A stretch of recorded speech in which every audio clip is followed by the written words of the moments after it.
Vamos começar, né? Boa noite a todos, prazer recebê-los a todos, os encarnados, os desencarnados também, sejam todos muito bem-vindos, né? Como o próprio Ricardo falou, nós estamos aí começando um ano, né? Começando as nossas atividades também aqui. Eu, no meu caso, né, tem uma galera que já está trabalhando um tempo, vai ter uns eventos aí, o pessoal já está desde o começo do ano trabalhando. Mas no meu caso é o começo do ano, começo das nossas atividades, o começo de períodos. Esses períodos são importantes para a gente, porque a gente divide a nossa vida em períodos de tempo, para a gente entender bem como é que funciona o tempo e a gente se balancear nesse tempo, né? E nada como começando tudo, vamos começar também aqui, Evangelho segundo o Espiritismo. Estamos começando hoje. Então, eu vou falar para vocês do prefácio, a introdução dessa obra, né? Antes mesmo de começar, vamos fazer uma preparação para o começo, né? Vamos tomar uma posição confortável, trazer a nossa consciência para dentro dessa sala, sentir as energias que foram preparadas para nós através do plano espiritual, o nosso agradecimento profundo a esses seres abnegados que estão aqui antes de nós, preparando esse ambiente. Vamos procurando lá no nosso profundo, né, o que nós somos, espíritos, né, e trazendo essa energia para nós, para a nossa sala aqui, de forma que nós possamos cooperar e sentirmos melhores ainda.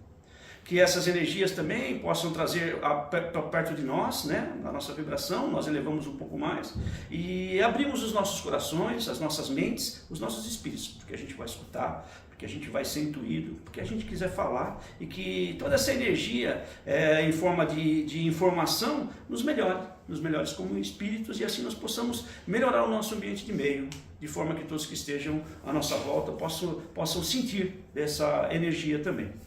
Então, que Deus nos abençoe e que possamos ficar na paz do Mestre. Que assim seja.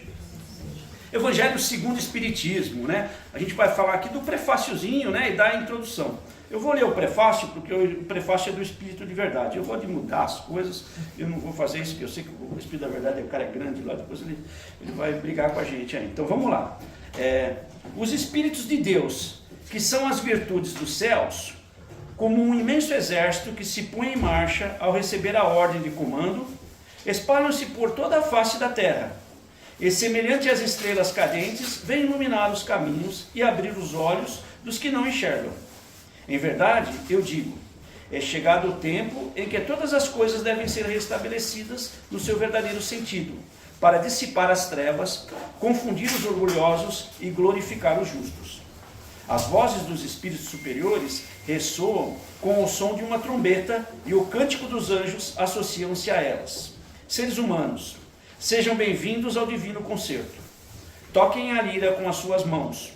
Unam suas vozes num hino sagrado e que esse hino seja executado de um lado a outro do universo.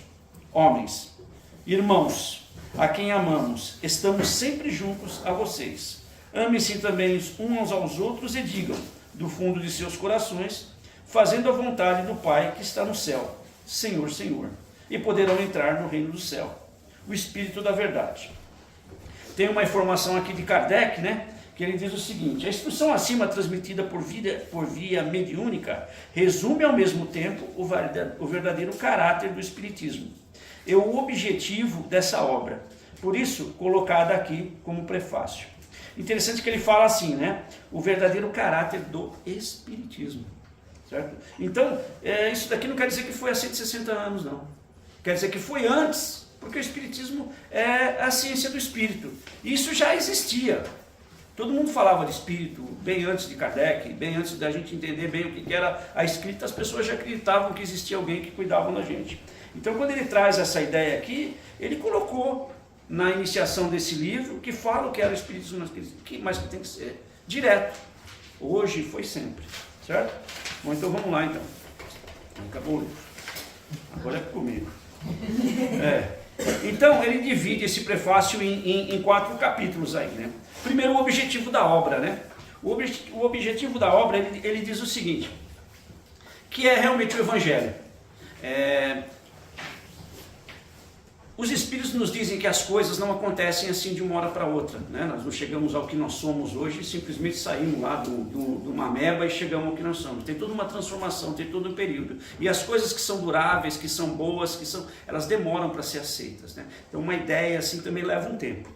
Então quando eles resolveram, a espiritualidade resolveu trazer essa ideia do espiritismo para a Terra, não foi assim. Kardec chegou lá no negócio, a mesa rodou, ele falou, tem um efeito inteligente, então é uma causa inteligente, criou o espiritismo. Não.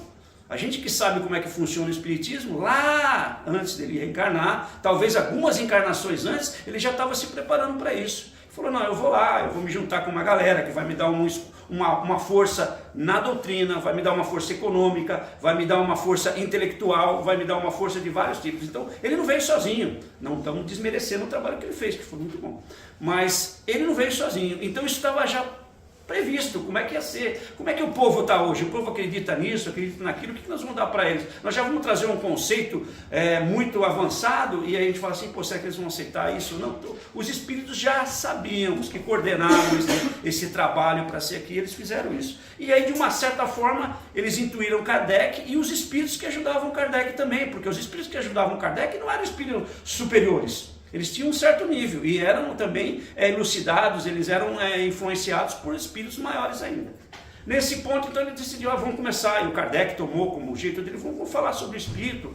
Escreveu o livro dos espíritos, que fala de Deus, fala dos espíritos, fala das leis que regem os espíritos e de que os espíritos podem esperar depois na vida.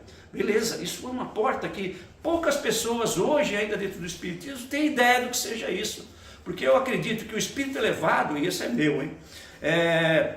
O espírito elevado, ele sabe o que é o espírito e sabe a potência que o espírito tem. E ele sabe usar essa potência do jeito certo. Ele não usa isso para prejudicar os outros, ele usa isso para ajudar os outros. Então, esses espíritos, esse conhecimento do espírito, isso devia ser uma mudança para cada um de nós. Uma vez que a gente lê o livro dos espíritos, fala assim, caramba, aí mudou tudo. O que eu faço hoje reflete amanhã, reflete para todo mundo. Os espíritos não podem movimentar as coisas? Por que eu não posso movimentar também? Porque eu quero movimentar isso por uma coisa mal, ou por um propósito meu. Qual é a vantagem de eu modificar alguma coisa? Mas quando eu uso esse meu espírito para fazer alguma coisa boa, isso multiplica. Então, a ideia do espírito é muito, muito boa. Aí, então, existe um mundo espiritual, legal. Aí os espíritos falam, agora vamos colocar para esses caras para ver como é que eles vão conversar com os caras do mundo espiritual, como é que vai ser essa interação. Vem o livro dos médios. E aí se aprende. Opa, eu sei que tem um mundo espiritual, mas agora eu posso fazer o que eu quiser. Certo? E aí os espíritos já sabiam que a nossa infantilidade espiritual ia fazer alguma coisa errada com isso. Então eles trazem um tipo de um travesseiro para a gente não... Quando a gente cair, a gente não se machucar tanto. Então eles fazem, vamos trazer aí uma moralização. Porque tem muita gente que usa o espiritismo, porque o espírito é falar com o espírito. E tem espírito bom e tem espírito ruim. Eu posso usar o espírito para o que eu quiser. Eu pego uma faca e vou cortar o bolo. Eu pego a faca e vou cortar alguém. Então, o que eu faço com isso? Só que o espiritismo, a ciência do espírito é uma coisa muito potente, é uma coisa muito forte, uma coisa muito assim, que pode transformar muitas coisas. Então, se ela for usar errado, ela pode piorar. Tem gente que faz atividades espíritas com espíritos maus. Quem são os espíritos? São os espíritos que desencarnam. Quantas pessoas boas a gente conhece? Boa mesmo. Muito pouco. Então, a maior parte que desencarnou tá igual nós. Tudo aí, está aprendendo. Então não tem jeito. Quando você faz o contato do lado, você pode pedir o que você quiser, ou se o Espírito for te dar, tem um monte. E isso ensina no livro dos médios. Então, eles decidiram, entre os espíritos, os maiores, vamos moralizar isso, vamos trazer algum conceito que as pessoas possam ler e possam sentir com ética, com moral. E aí já se falava de Jesus no livro dos médios, tanto quanto no livro dos espíritos, que ele é o espírito de maior elevação espiritual que já pisou na Terra. Então por que já não pegar um negócio que está feito? Né? O cara já deixou a mensagem lá, tudo bem. Então essa é a ideia. Eles falaram, vamos pegar algumas parábolas, todo mundo sabe o que é parábola, né? É aquela... ser negativa para baixo, ser para cima, assim, aquele tipo de história que eles usavam, porque aí você escuta a história, você consegue passar uma ideia. Então eles pegaram várias das ideias, organizaram aí semelhantes e criaram os capítulos do Evangelho segundo o Espiritismo, né? Então ele fala o seguinte, que o Evangelho é normal, né? E essa é uma briga do Evangelho hoje. O evangelho que os espíritos pegaram é o mesmo evangelho da Igreja Católica, dos canônimos, que são 4 lá, Lucas, Marcos, Mateus e João. Né? Esses 4 foi que, sei lá, uns 400 anos depois de Cristo, todo mundo tinha livro, que era livro santo, era de Tomé, de não sei quem, de não sei quem. Eles pegaram os que tinham mais ou menos uma certa, como se chama? Precisão, coerência, precisão, e falar, esses 4 que estão valendo, o resto é tudo apócrifo, não adianta vocês trazer aqui que não é. Então surgiu o evangelho apócrifo, surgiu o livro apócrifo, e detalhe, não se tem o original, não tem. Se existe o original dos evangelhos, está escondido, e alguém que tem não vai mostrar para nós, porque não tem. O que se tem são cópias. E tem cópias bastante antigas. Hoje a ciência já chega a bem perto, já 200, 250 anos depois de Cristo. E dizem-se que os evangelhos foram escritos na primeira centena de anos, nós estamos com uma diferença de 100 anos. Né? Mesmo há 2000 anos atrás, essa cópia já é uma cópia bastante significativa, a gente tem que entender isso aí. Então, mas eles descartaram alguns e ficou isso aí. E é em cima desse evangelho, que eles chamam o Novo Testamento, que o Kardec pegou essas passagens, e aí ele, às vezes, ele faz um comentário da parábola, da passagem de Jesus, ou ele e os espíritos fazem um comentário. Por isso que chama o Evangelho segundo o Espiritismo. É uma visão dada pelos espíritos e pelo Kardec também. Então Kardec traz a seguinte coisa, logo no começo do objetivo da obra, que esses evangelhos, eles falam de 4 coisas. Né? Eles falam dos atos comuns de Jesus, da vida dele, cotidiano, pescar, fazer aquilo lá, os milagres que ele fez. Fala das palavras que ele profetizou, que ele falou, e as pessoas usam como dogmas, e fala exatamente do que a gente chama de ensino moral. Então, parece muito do Espiritismo no começo. A mesa vira, gira, sobe, aparece, desaparece. Era um negócio meio, opa, legal, né? O cara nasceu da Virgem, andou na água, fez um negócio. Então era uma oba toda, a galera queria saber. Mas ninguém se apegava realmente a qual era a mensagem, porque era isso que contava. Então, toda essa ideia do ato dele, do milagre, das palavras que ele falava, era os passos que a gente tinha que dar até chegar na compreensão do que ele passava. E quanto a isso, não há nada que hoje, nenhuma religião, nenhuma nada, mesmo que fala assim, Jesus não existiu, mas o que fala que ele falou, né, e os espíritos nos dizem que ele existiu, né, mas se você analisar o que ele falou, que perdoa o seu irmão, olha para os lírios dos campos, que é o jeito que Deus cuida deles, vai cuidar da gente também. Não faça para o outro que você não quer. Olha o olho do outro lá e não olha no seu.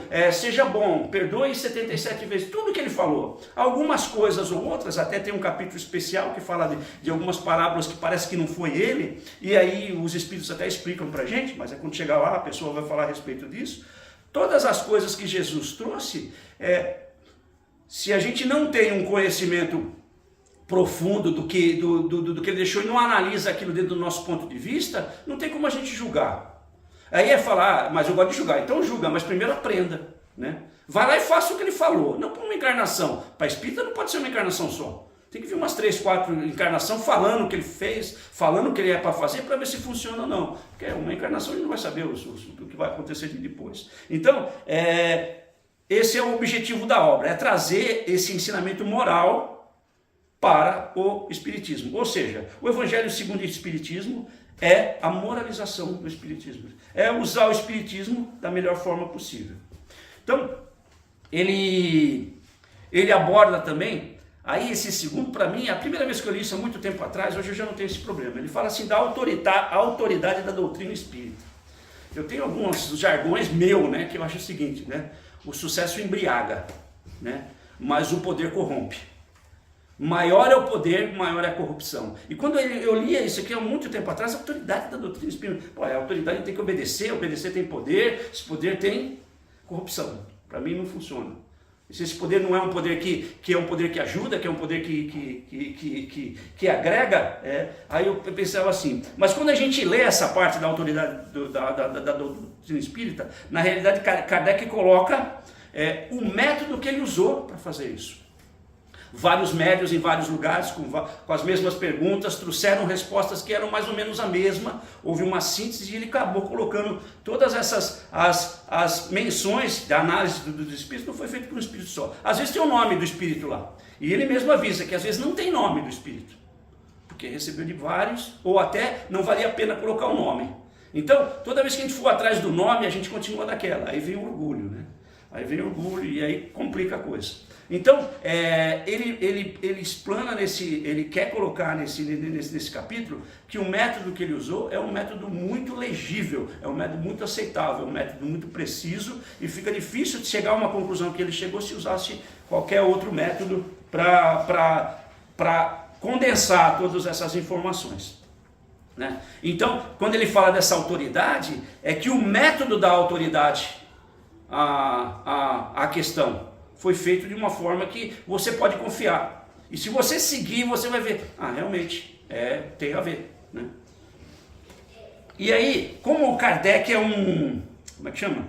Ele foi professor, né? Ele falava várias línguas, tudo, então ele tinha um método de ensinar. Tanto que ele resolveu fazer assim por meio de perguntas. Né? A gente vai chegar depois no final, que eles falam sobre alguns filósofos. Os filósofos no começo da filosofia oriental, eles faziam através de diálogos, né? Era uma conversa. E Jesus também era diálogo, as histórias deles eram diálogo, era uma pessoa do dia comum, que fazia uma coisa comum, que passava por uma situação comum, boa ou má, e daí ele explicava alguma coisa. Então, na terceira parte, ele traz algumas coisas referentes à história. Ele fala das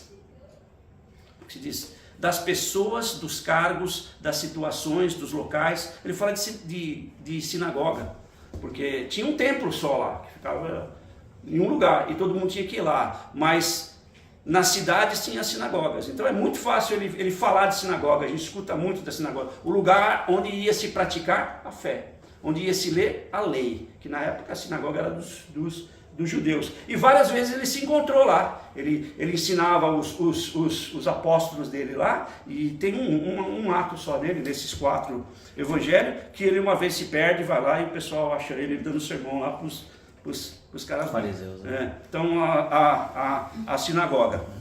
Fala dos fariseus. Fariseus é sempre bem escutado nas histórias de Jesus, porque Jesus gostava de apertar eles, né? Ou era eles apertando Jesus, ou era Jesus apertando eles, né? Tanto que o que talvez causou o desencarne de Jesus foi os fariseus, que não gostavam porque ele falava para os caras o que eles tinham que fazer, porque o fariseu tinha o conhecimento da lei. É o que eu falei para vocês, a gente tem o livro dos Espíritos, lê o livro dos Espíritos, lê o livro dos médios, e a gente vai ver assim, poxa vida, essa intuição que eu recebi hoje vai me ajudar no meu serviço aqui. Pô, eu posso prestar mais atenção nisso. Eu posso ajudar mais as pessoas, eu posso fazer mais isso, eu posso fazer aquilo. Então, nesse ponto que a gente tem o livro dos Espíritos e o livro dos médios, acontecia a mesma coisa naquele tempo. Jesus contava uma historinha. Se você perdoar 77 vezes, não vem aqui no templo não, fazer a sua oferenda, se você não se ajuntou com o seu irmão lá. O que adianta você estar rezando aqui se você não está rezando para Deus, se você não acertou Deus? Deus não quer que você venha fazer a sua doação. Se você acha legal vir, vem, mas antes de vir, se acerta com o cara. Porque se você não se acertar com ele, depois você vai ficar não sei quantos anos na prisão lá. Vai dançar. Então, era esse tipo de coisa que Jesus falava. O que eles usam normalmente aqui nos Estados Unidos, que é legal, walk your talk. Você faça o que você está falando que você vai fazer. Né? Então tinha esses fariseus, os fariseus falavam muito, parecia eu, falavam muito, faziam pouco, né? Tinha outras pessoas também, outros nomes que era normal a gente encontrar, eram os publicanos e os portageiros, né? Um dos discípulos dele era publicano, publicano é o cara que tirava imposto, né? Os portageiros pegavam imposto na hora que você passava por algum lugar. Esses 2 caras não eram bem quistos. Não é hoje ainda, né? A gente não gosta do governo porque o governo tira o imposto da gente, gasta um monte de coisa e não retorna para a gente quando a gente precisa. Era a mesma coisa, não mudou. Vocês viram que nós estamos no mesmo caminho. Então ele falava também, ele trazia muito nas suas parábolas a contradição da coisa. Uma das famosas é a do samaritano, né? Todo mundo fala, e na realidade a parábola do bom samaritano. Ninguém se atenta para isso, né? Que é a parábola, porque samaritano ninguém gostava dos caras.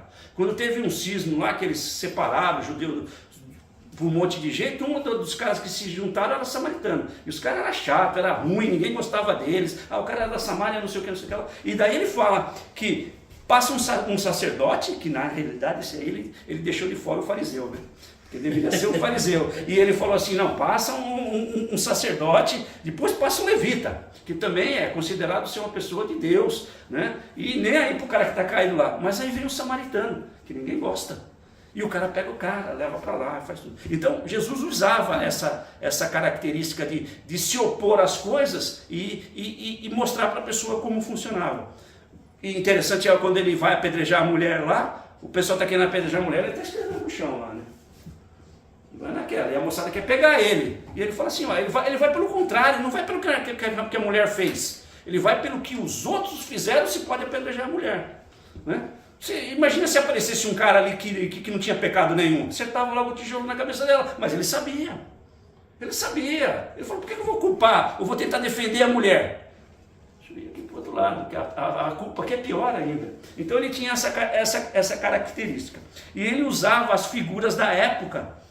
Então essa terceira parte. Eu não vou entrar aqui em detalhes para a gente falar todas as palavras, que tem um monte de palavra que é a palavra da Bíblia, né? E é interessante isso porque é o seguinte, o que Kardec traz com esse conceito aqui para a gente quando a gente leu esse evangelho?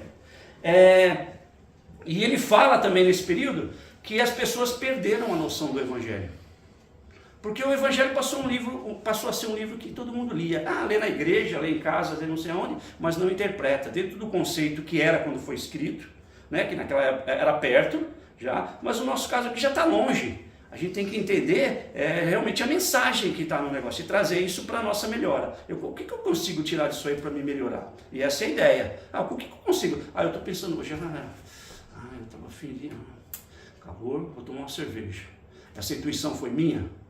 Foi de quem? É bom tomar cerveja? É, muito pouco. Balancear no nosso dia a dia, o que eu estou fazendo, o que eu não faço. Aquela pessoa está precisando de ajuda. Legal, deixa eu passar lá e dar R$5 para ela. Posso fazer mais?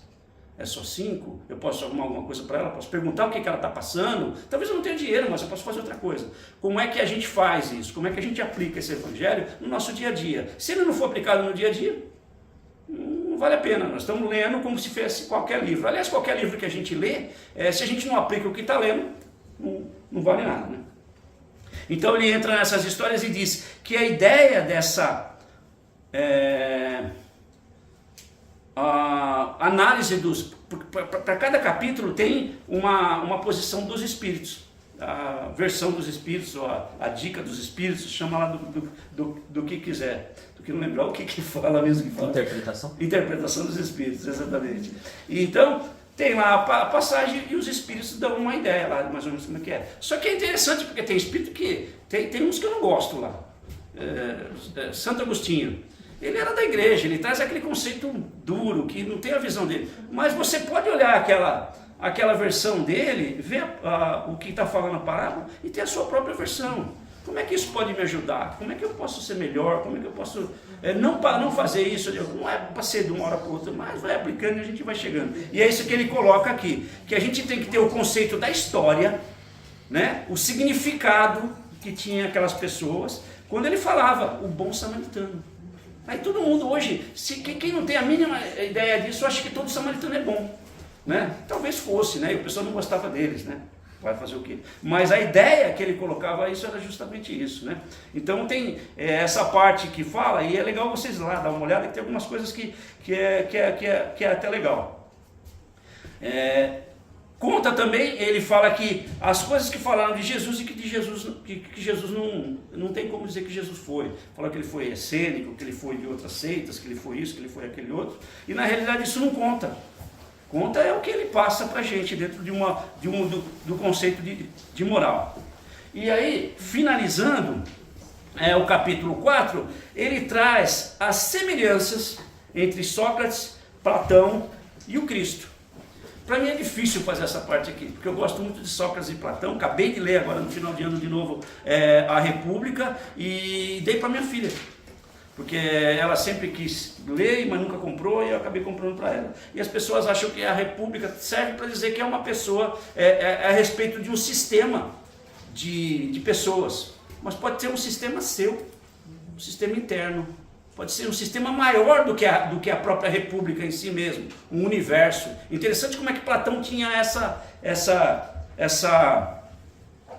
visão. Tiraram de Sócrates. E aí eles fazem algumas coisas lá entre os dois. Diz que Sócrates e Jesus nunca escreveram nada. A gente não sabe, talvez escreveu, a gente já viu, tem alguma coisa, mas eles dizem que os dois não escreveram, não deixaram nada. Os dois trazem um conceito de que nós somos espíritos. Né? Nós temos um ser maior que cuida de nós. O Sócrates tinha um cara que chamava Dêmon, né? Demônio, se fosse traduzir da época lá do grego para cá, demônio, e ficava falando para ele as coisas. Era o espírito dele. E ele falava que quando ele desencarnasse, quando ele morresse, ele usava a reencarnação, porque ele falava, inclusive, que nós, no nosso nível, então ele colocava no nível dele lá, né, 2.400, 2.600 anos atrás, ele colocava que a gente não era muito bom não, e a gente tinha que vir várias vezes experimentando uma situação mais densa para a gente poder evoluir. E vai chegar uma hora que a gente não vai precisar mais disso. Que é exatamente o que o Espiritismo fala, né? Que os Espíritos nos trouxeram para a gente revisar isso aí. Exatamente, ele fala que a gente vê muitos outros e não vê a gente. Fala Jesus do olho do argueiro. Então, quem lê Sócrates e quem lê sobre Jesus, né? Vai ver que eles são muito parecidos, muito parecidos. Sócrates tem uma coisa que depois que eu comecei a estudar o Espiritismo, ele toma veneno. Né? Mas porque o pessoal pede para ele tomar veneno, ele não toma porque quer. Eu falei, se eu tivesse a cabeça dele, eu não tomaria. Os caras teriam que me segurar, espremer o nariz e botar o veneno lá dentro. Mas ele não, ele toma e fala assim, e vou. O diálogo final dele é meio famoso. Fala, eu vou para lá, eu vou me certificar do que eu penso é real. Ele sabia que ele ia para algum outro lugar, que ele não tinha aquela presunção de ficar preso com as coisas, ele não tinha muita coisa, ele já tinha essa ideia do materialismo necessário para uma evolução material. Mas esse materialismo de uma evolução material não podia ser baseado, não podia não ter base de uma evolução espiritual. Então, se uma coisa atrapalhasse a outra, não valia. A gente podia correr aqui entre várias coisas, entre Jesus e no caso, Sócrates, que é mais falado pelo discípulo dele, Platão, mas o conceito de evolução, de melhoria através de vidas. Então já traz o conceito da reencarnação. E sem um dogma de religião nenhuma, que se chegaria a um lugar. Ele diz o seguinte, que chegaríamos a essa verdade, que seria o daimon da verdade, que seria um espírito da verdade. O espírito da verdade. Ele fala o daimon da verdade, que é isso que a gente procura. Através do nosso conhecimento, a gente se evoluir. Então aí ele finaliza isso aí com essa junção entre eles. E aí a gente vai partir aí pro livro. Assim, 30 minutos para vocês. Certo? É bem explicativo, não sei se vocês vão ter pergunta. Na verdade, tem um comentário, uma coisa que você falou de, agora não me lembro exatamente, mas falaram umas 3 ou 4 vezes, né, para reencarnar. Eu achei que você tinha aprendido, já também que você não aprendeu, né? Que só 3 ou 4, pô, muito mais que isso. Não, eu estou falando para você, questionar uma tese, né? A minha esposa briga muito comigo, porque tudo que ela fala, eu falo o contrário, né? Eu gosto disso, o contrário. Não, mas se fosse assim, eu acho que é desse jeito, né? Fica fácil você fazer isso, mas quando você questiona uma coisa, uma tese ou alguma outra coisa, você tem que conhecer muito mais do que o cara fez a tese, né? Então questionar Jesus sei lá. Né? Beleza, podemos terminar então. Cicuta, não é o veneno? Cicuta, cicuta. Eu tomaria, eu mesmo fosse ele, mas aí tudo bem, né? Porque ele já estava acima mesmo disso, né? Você vê, ele não foi nem como é que se diz? Ele não foi nem afetado pelo instinto. Porque se fosse qualquer um de nós, não ia tomar um negócio não. Não, ia segurar, ia ter briga. Né? Mas ele não, ele sabia. Entendeu? Ele estava já um passo à frente. Foi fé. Ele acreditava, era fé. Era fé. Eu acho que até, eu não sei, para mim ele era um médium. né? Porque ele falar desse